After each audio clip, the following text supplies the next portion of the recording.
Dahil kay Catherine, alam ko hindi naging madali itong trabaho na to. Hindi naman naging, ibig sabihin hindi naging mahirap, na parang mahirap na mahirap. Alam mo yun, ibig sabihin ko pa.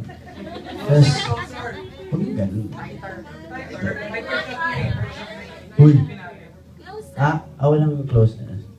Okay. Hindi, kay Catherine talagang napakadaling magtrabaho, siyempre. Pag si Catherine ang kasama. Hindi, totoo. Shh, kayo. Sino-showbiz mo kayo. Hindi, talagang sobrang happy ako na nagtagumpay tayo. Na naman, sa palabas nito. Uy, ba't mo ako inapiral? Hindi, talagang bago magsimula itong palabas na ito, nag-aalala kami ni Catherine. Kasi nag-uusap kami, nag-aalala kami na hindi namin sure kung magagawa ba namin ng maganda itong palabas na ito, kung ano ikalalabasan ng palabas na ito, kung magiging successful.